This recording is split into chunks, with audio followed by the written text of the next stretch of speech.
Homeopathy, in the layman's understanding, is about a theory compounded by a man called Dr. Samuel Hahnemann, who is a professor in Germany, who was not happy with the conventional methods being practiced at his day.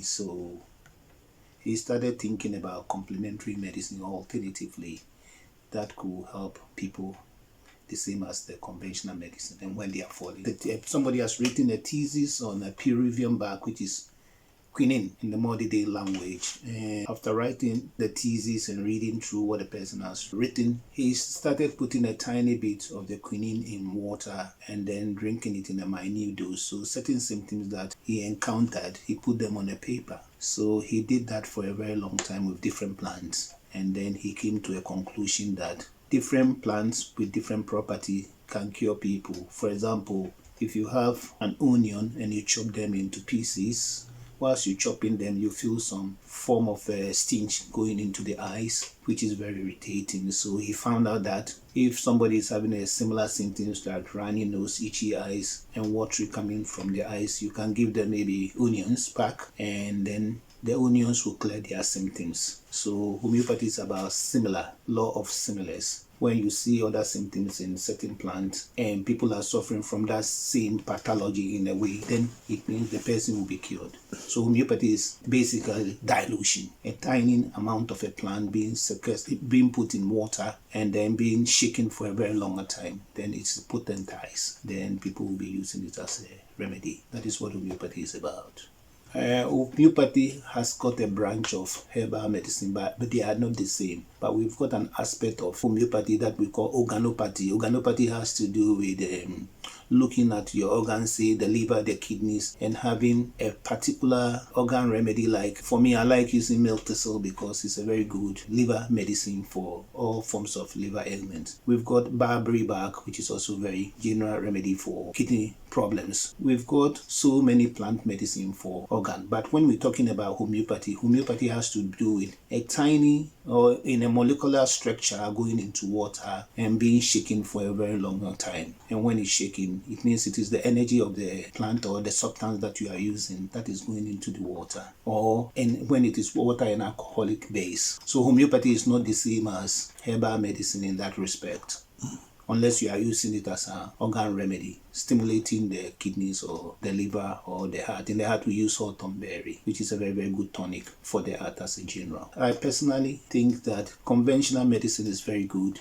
It's excellent. It's been there for 200 years, but I'm challenging people to be open-minded about medicine as a overall in general. Rather, sticking to one regime only would not help people, because conventional medicine, in my opinion, deals with symptoms rather than the core issue of what is happening. Meanwhile, homeopathy also deal with your whole totality of being rather than just symptoms. So I think we should all be informed. I think there's lack of education going around at the moment, so people are a bit skeptical about how homeopathy can help. So I think it is about time people dive deep a little bit into other forms of medicine, learn the philosophy a little bit, and start using them to make results. Homeopathy has been around for the last 200 years. Hahnemann has been around, and his theories has been around for over 200 years. And I think it's the royal family's first line of medicine for common ailments. I think if they don't believe in what you're doing, they wouldn't use it at all. So homeopathy has been around for a very, very, very long time. I think there is a controversy surrounding homeopathy because they think science cannot mix.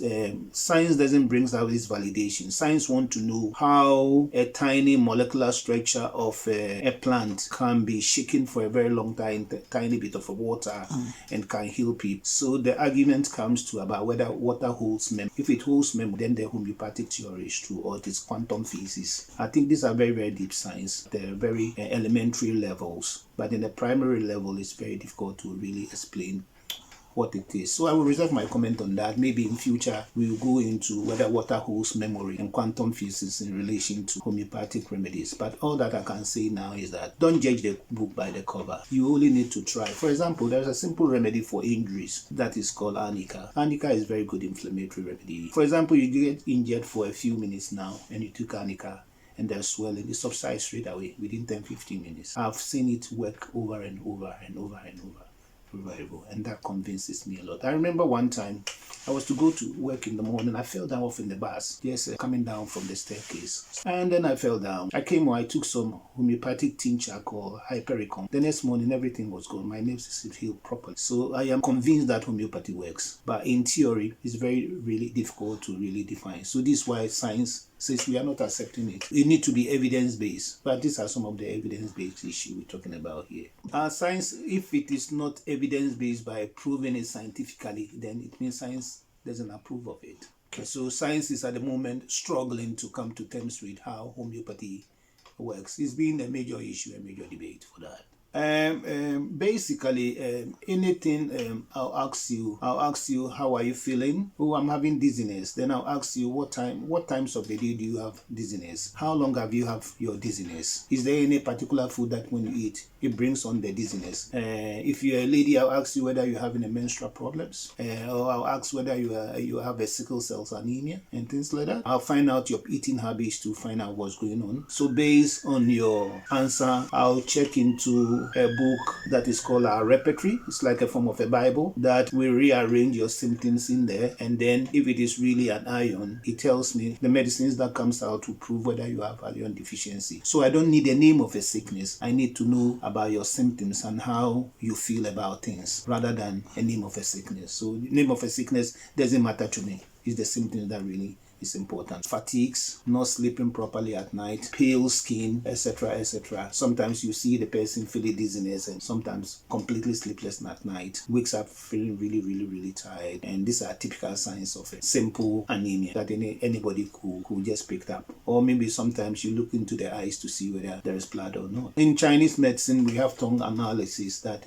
in practice, as you are being educated in homeopathic colleges, is one of the oldest tools that we use instead of the stethoscope to detect what is going on in the body. For example, when you have cracked skin on the tongue, heavy coated tongue, and little patches on the tongues, tells you exactly what's going on in somebody's body, tell you how the body is working. So these are little clues that gives you an idea of what is going on. It might not be perfect, but that is the old ways, and we still use them up to today to find out what's wrong with somebody. First and foremost, there are so many people practicing homeopathy. There's homeopathic colleges around plenty in the UK, US, everywhere in the world. You need just to go online and then find out the nearest homeopath around. Just need to cook in homeopathic UK or homeopathy, and then so many things will come up. Then you fish out and goes to. There is a very good place in Great Ormond Street. I think we have a homeopathic hospital. We used to have homeopathic hospital there, and it's still the same up to today. There are so many lampposts around London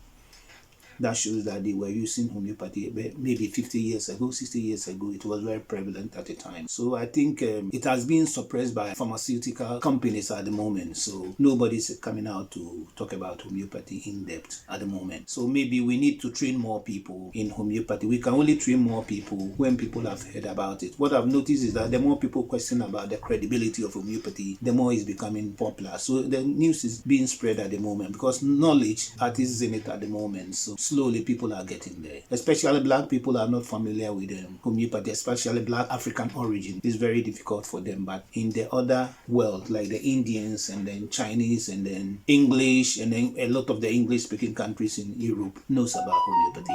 I think it is very good point you're making. The reason why we are not informed is that in our curriculum in schools, we don't take personal eating habits into consideration. We don't teach even how to live at all in schools. We only teach you a subject that could make you money, but the primary basis of things that you need to be taught are in there. So I personally think that the first and foremost, being aware and conscious about eating should start from your own home. Then it projects to schools that we go to so that these things could be integrated. In fact, in France, around the school compound, I'm told you are not allowed to drink fizzy drinks. You only have to take fruits around school compounds. So it means that a lot of things are changing very slowly. Now, secondly, I've seen many churches now integrating into or incorporating health awareness once a year into their setting, which is a very good idea. One time I was in Ghana and I saw some Crunchy Ankara having a walk with all the church members, and after that people from Kolebu came to check them to see how healthy they are or they are not.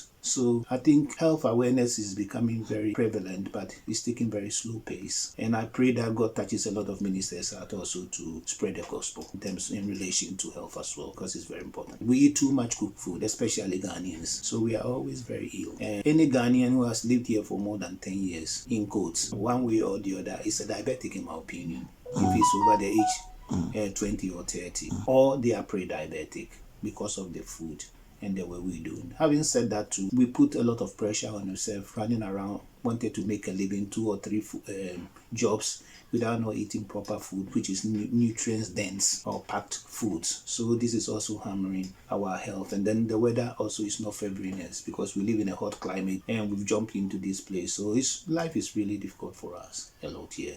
It's difficult hanging on to our food. We live in, I think, Black African origins. We have lots of graduates there, but they still don't care. I think we should become pioneers, some of us who are very inclined and aware of health benefits, so that we should try and form association whereby we could spread the news without actually making any money out of it, just creating an awareness for people. I think one of the basic things that we can use is the church as a tool. African origins, where they have groups that cater for people, should be one of our primary concerns, actually looking into them and then visiting them to create an awareness. And then maybe we should set up a group that will have an online form of a forum that we use that platform to propagate the gospel of homeopathy and nutritional based issues with our fellow co-Africans who are here as well. And I'm sure when we do that, a lot of people who have got the technical know-how will patronize. We need to have that awareness from the grassroots level, and then it will spread everywhere. I think that is my advice.